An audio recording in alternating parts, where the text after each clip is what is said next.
আমরা কুমারখালী খোকসা থেকে অনেক যারা এই ধর্ম ভক্তবৃন্দ আছে সবাই এখানে উপস্থিত হতে পেরেছে।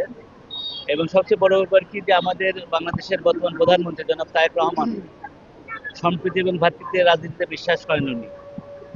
উনি সবসময় যারা আমরা উদীয়মান রাজনীতিবিদ তাদের নির্দেশনা দেওয়া আছে যে সামাজিক মাদকের ভয়ে যাতে সারা যুব সমাজ নষ্ট না হয়ে যায়, ধ্বংস না হয়ে যায়, সেজন্য সমাজের যারা যারা যেমন হিন্দু ধর্মাবলম্বীর সবচেয়ে বড় অনুষ্ঠান এটা, এখানে অনেক জায়গা থেকে লোকজন আসছে তাদের ধর্মের প্রতি শ্রদ্ধা জানানোর জন্য।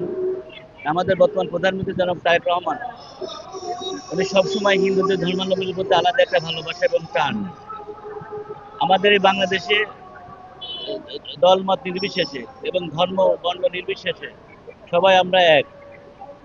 বাংলার জমিনে কোনো হিন্দু মুসলমান আমরা কখনো যাতে কোনো রকম দাঙ্গা সৃষ্টি ফেসাদ সৃষ্টি না হয়, এই সরকার কিন্তু সেভাবে কাজ চালিয়ে যাচ্ছে।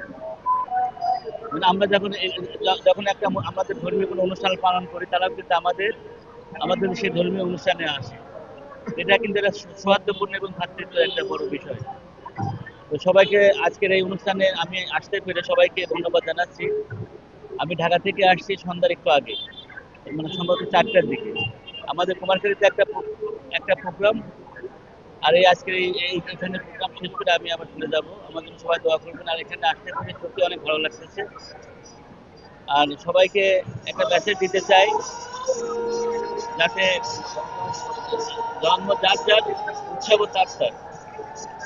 সবাইকে ধন্যবাদ জানিয়ে আমি আমার বক্তব্য শেষ করি।